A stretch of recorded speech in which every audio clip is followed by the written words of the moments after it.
Illuminati Deum mystero, servite Domino in retentio.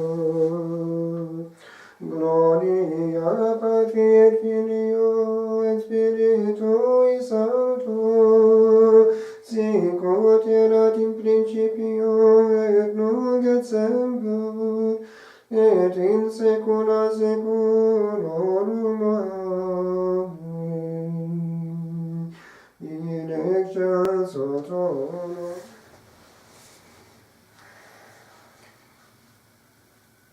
Towards the beginning of the Gospel of St. Mark, we have this reference to the way in which the Lord was inclined to rise up a great while before dawn and go to a deserted place and there pray. It comes in the middle of a passage describing healing and preaching. Indeed, when it comes to his praying there, he is sought after immediately by Simon Peter, who says, "Everybody is looking for you."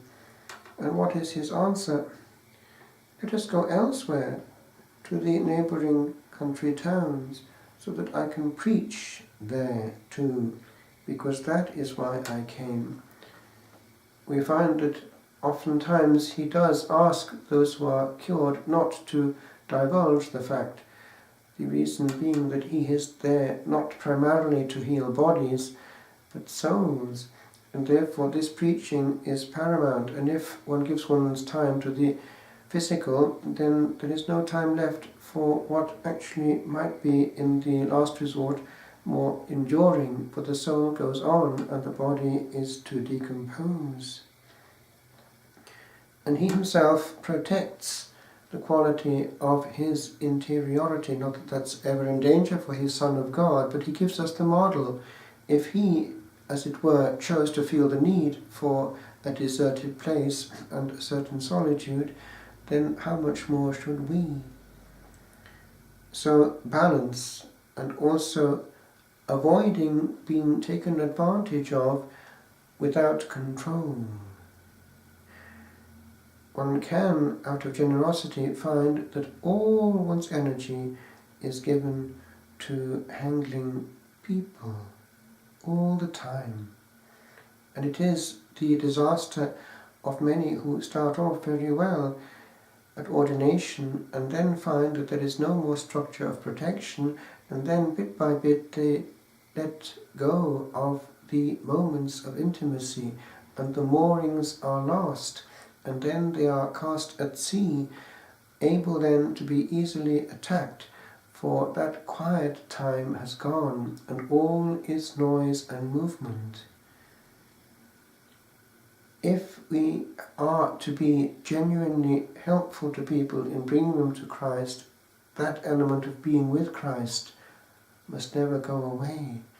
And therefore having his word to others is the prime mover, not our giving our own recycled word, which if it is not nourished will eventually run out.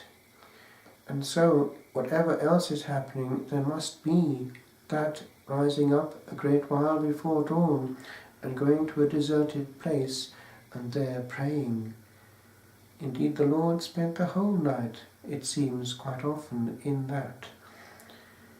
And the night and the pre-dawn are the virgin moments when the least whisper is perceived.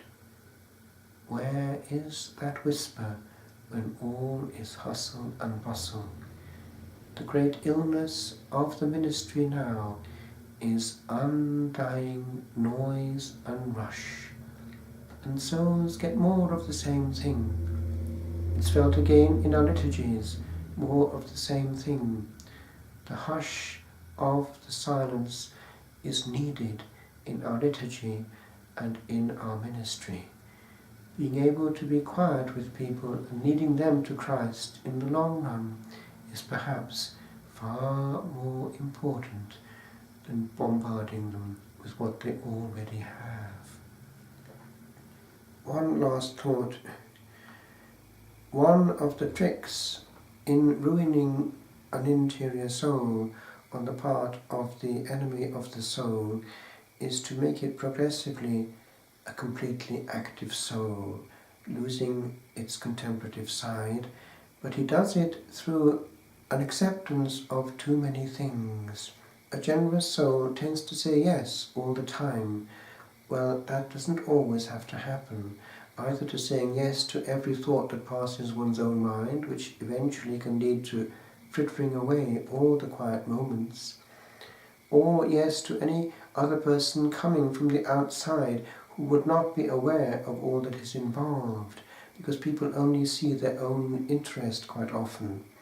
Every brainwave is not necessarily the best for every situation.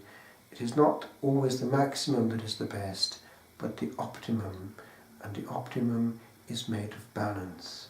And balance is made of equal poles, equal pulls, equal dimensions, the inside and the outside. And if the inside is not well protected, all the inside will flow into the outside, and no more will be left at the center.